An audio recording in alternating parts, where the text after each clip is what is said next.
Inilabas na ng pulisya ang larawan ng dalawang sospek sa pamamaril at pagpaslang sa dalawang individual sa EDSA Timog sa Quezon City nitong Martes, April 28. Na-recover din po ng pulisya ang motor na ginamit ng mga sospek na riding in tandem.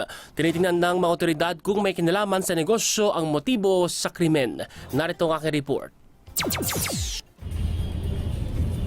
Sa pool sa video, malapit ang pagbaril ng riding in tandem nitong April 28 pasado alas 3 ng hapon sa dalawang lalaking sakyan ng puting hatchback sa Timog Avenue Corner EDSA. Naitakbo pa sa East Avenue Medical Center ang mga biktima, ang 75-year-old na negosyanteng si Seferino Mariano at 51-year-old na driver na si Norberto Rimaco na parehong nasawi dahil sa tinamong mga tama ng bala ng kalibre 45. Miyerkules, April 29, inilabas na ng PNP ang larawan ng mga sospek na posibleng mga gun for hire.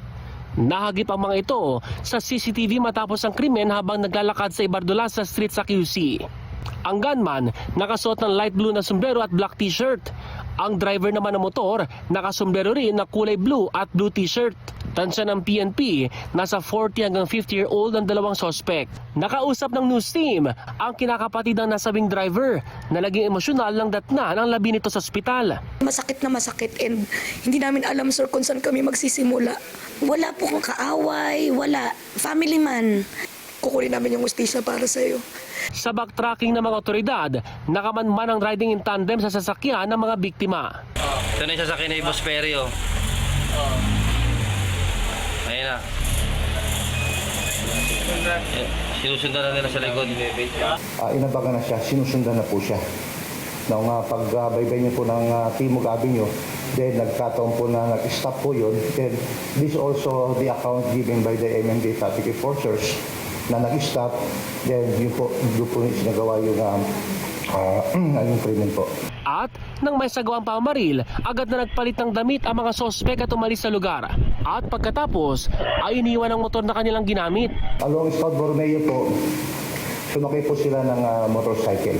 Natuntun ng pulisya ang inabandonang motor sa Scout Ralio Street sa Quezon City kung saan napagalamang hindi tugma ang MV file nito kaya't posibleng pineke o ninakaw ito. Posibleng maging ebidensya ang ilang gamit na naiwan sa motor kabilang ang helmet na posibleng may fingerprints ng mga sospek.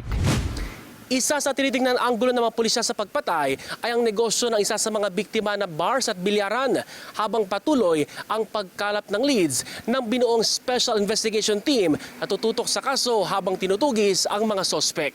Ace Cruz, Newslight.